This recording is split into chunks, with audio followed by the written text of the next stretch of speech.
In my career as a photographer and a videographer, I have used a wide range of cameras, from expensive cameras, full-frame cameras, mirrorless cameras, and crop sensors, and the really small ones, the budget cameras. And one thing that has always been my main concern is how sharp are the images that I'm getting. So that's one of the things that I have been concerned about all my career for the few years that I have been in the business. That is actually the main thing. Even for many clients, that's the main focus. So today, this is actually what we are going to talk about: how to enhance your skills in order to get sharper images, or how to get sharper images depending on the kind of camera you have. So let's get right into the video.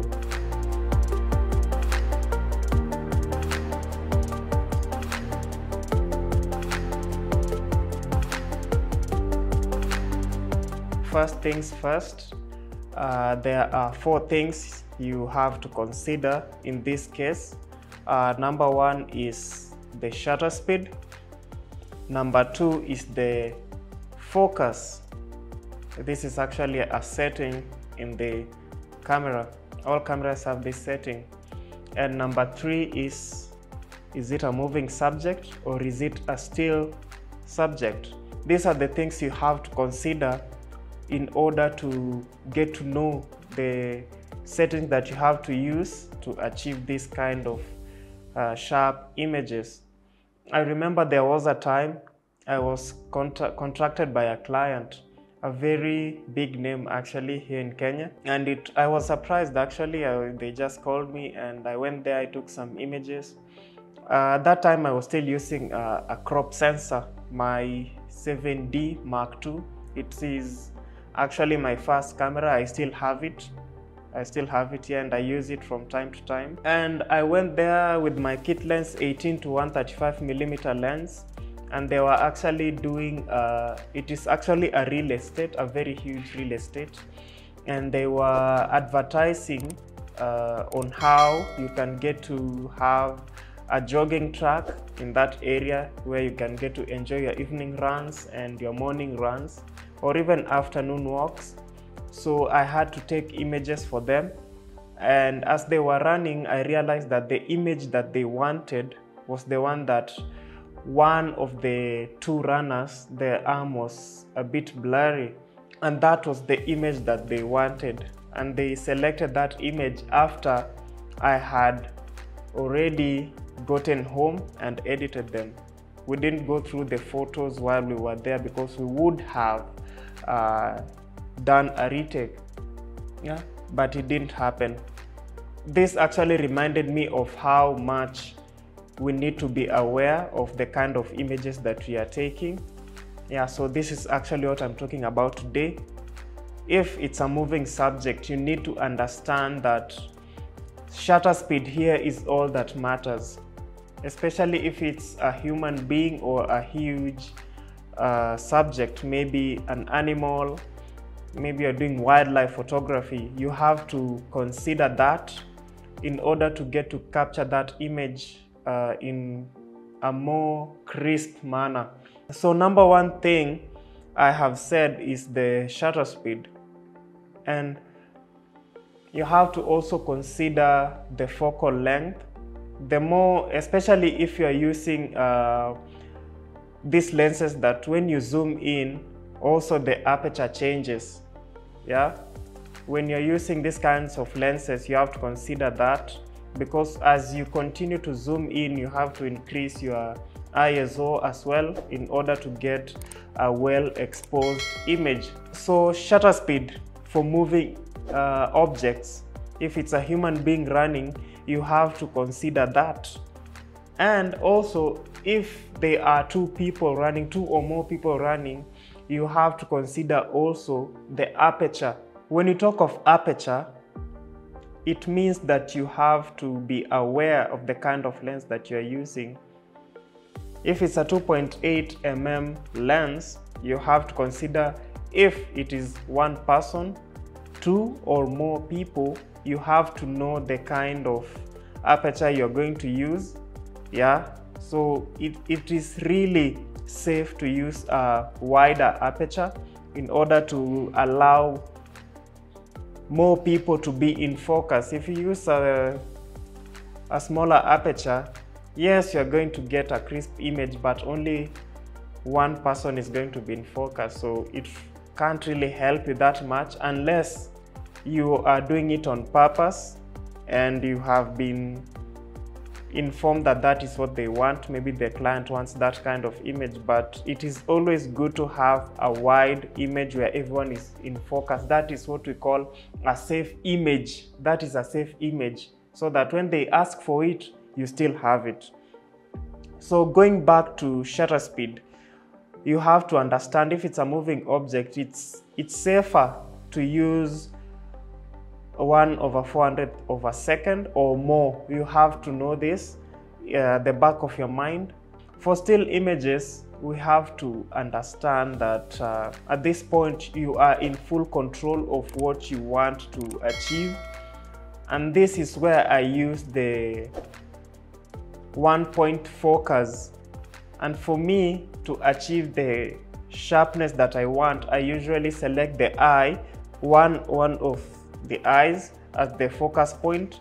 The eye is more easier to achieve the kind of quality that you want, because when you set the camera to select the focus point for you, sometimes you find that the camera selects one of the lip or the nose. So when you zoom into the image, you find that the nose is in focus, but the person is not in focus. This is especially for headshots. It is better to select the eye, one of the eyes, as the focus point in order to get that kind of quality that you want. Every camera has this option, and you are free to select the kind of image that you want. So this is actually a setting you will find in every camera. So it is not only in a few. So moving on to the third option, which is focus. This is now where the tricky part comes in. For focus, as I have said earlier, it's better to know whether you're going to use manual focus or autofocus.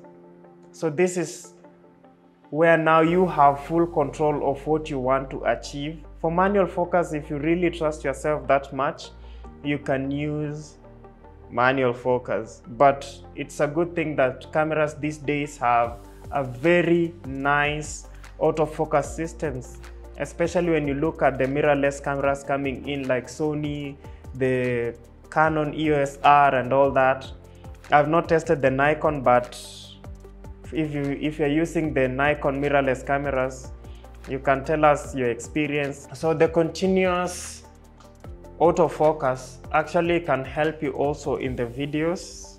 If you're a videographer as well, you can set the eye tracking setting. It usually helps with the tracking, as I've said. So as long as you have that setting on, the system will remember that this is the focus area. So as long as that is on, the system will know that this is what you want, and you will be safer that way. So it will just lock in the eye as the focus point. As long as that setting is on, even if you move forward, even if you move back, regardless of the distance, you will have a sharp image. So these are the things that we need to consider. And now let's go now to aperture for the long exposure shots.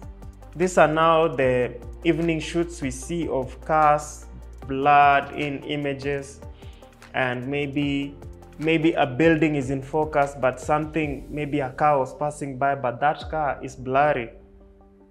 There is now that kind of setting, which is the long exposure. I think it's called that, yeah, the long exposure setting. So when you want to achieve that kind of setting, you need to have a very slow shutter speed, maybe 30 or even lower than that. Then if it's a landscape, if it's a landscape and you want to capture a sharp image of the landscape, but cars, you want to blur out the cars, you need to use a slower shutter speed. Then you put the camera on a tripod. And if you have a camera that can be operated remotely, that would be better to avoid any shakes on the camera, such that you can have sharper images for the landscape, but for the moving objects, you will get the option to blur them out completely, and that image is always nice, especially the night shots. If you have seen them, yeah, it usually comes out nice. So even for outdoor photography as well, maybe you're at a wedding and you have time and you want to take a nice sharp landscape photo, if you have a tripod, I would recommend that you use a tripod. If you have that time to set it up, it is better to use a tripod, because you're going to get sharper images, and the framing as well will be so good, rather than using your hand and your natural body to frame the images. The tripod is usually safe. You will get very sharp image. If you have that keen eye to see, you're going to see the difference when I take the shots without a tripod and compare it to the one that I've taken using a tripod. You'll get to see that the one that I have used a tripod came out sharper than the one that I did not use a tripod. This is actually something that we have tried and tested, even for weddings, even at the studio here. We have tried it, and it gives us very high quality images, and we are always happy with that. The only thing that limits us is time and space as well. It is time to set it up. Maybe you're in a hurry and you want to capture the images faster. That is always a factor that we have to consider. But if you really use these tips that I have outlined, keep them at the back of your mind, you'll always get high quality images. First things first, consider if it's a moving subject or if it's a still subject. Then you have to consider the shutter speed. If it's a moving subject, it will affect the shutter speed. If not, again, it will affect the shutter speed, because the shutter speed again affects the ISO. So you have to keep this in mind. Then also the focus setting that you have set on your camera.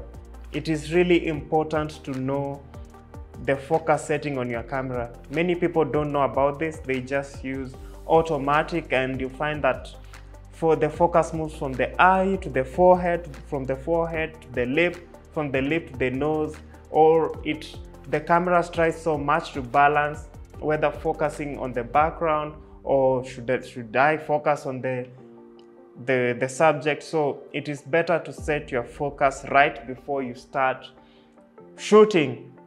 Yeah, then there are other things that we need to also consider, maybe the lenses. We have the fixed lenses, we have the zoom lenses. Yeah, you need to know the kind of lenses that you're shooting, because these budget cameras, the smaller ones, it gives you softer images. They give you softer images, and that's not what you want. You want images that are sharp. So these lenses are not built to be used like that. For example, the one that I started with on my 7D was the 18-135mm camera, because I realized the more I zoomed in, the more the images became softer. So what did I do? I had to study the lens. So I realized that when I stopped at the 35mm or 50mm focal length, I could get somehow or somewhat sharper images than when I zoom into 135. So I really used to avoid that. So most of the times you'd find me shooting at 35mm or 50mm. Even for the 70-200mm, it has a good stabilization system, but I would recommend, if you're zooming into 200mm, you use a tripod. Why? Because you're going to get limited shake. If you're on a moving vehicle, maybe you're shooting wildlife, you won't even get the kind of shake that you'd get when you're using your arms as the stabilization. So it is better to use a tripod if you have that option, especially when you're zooming in that much. So that is another thing. Then another thing is the ISO. One thing that most of us fear is to get grainy images, but when we fear that, we tend to use lower ISO, and still we use a lower shutter speed. And what does that give you? A softer image, but you require a sharp image.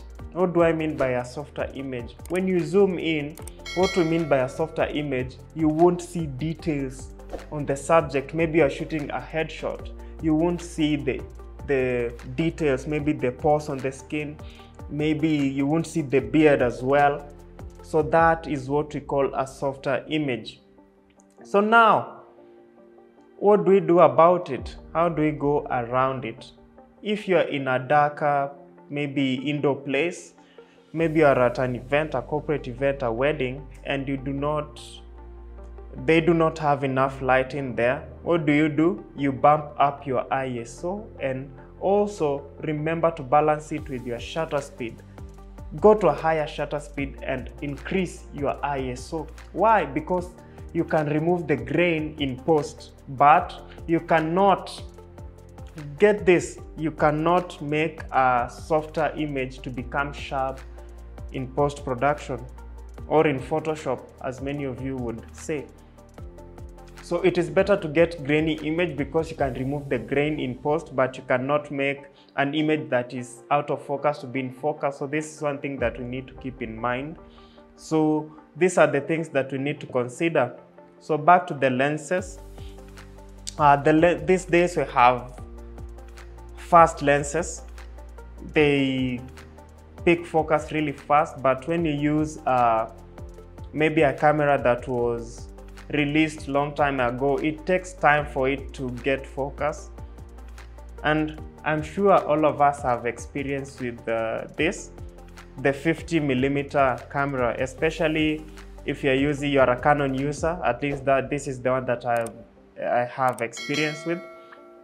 If you're a Canon user, when you use the new one, nifty 50mm with an old camera body, you'd find that it takes longer to gain focus, and that can really affect the shots that you're getting. Maybe you're at an event and you want to take a quick photo, but it is really trying to balance. So that I can recommend you use manual focus. I would recommend that you use manual focus in order to acquire that kind of sharpness that you want. But if you have the time, yeah, just try and figure out with the autofocus system. But these days they usually make cameras that can really do well with autofocus.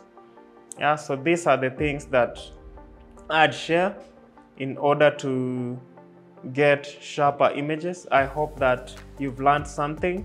Today's video is actually kind of relaxing. I didn't want to do so much today. I hope that this has helped someone and will help you in your future videos, because I remember as I was starting, I used to really struggle to get the kind of image that I want. So this is for beginners. If you want to achieve that quality or sharpness that you want, if you put in mind these tips, you will be able to get that quality. So I hope that you have enjoyed this video. Thank you for watching.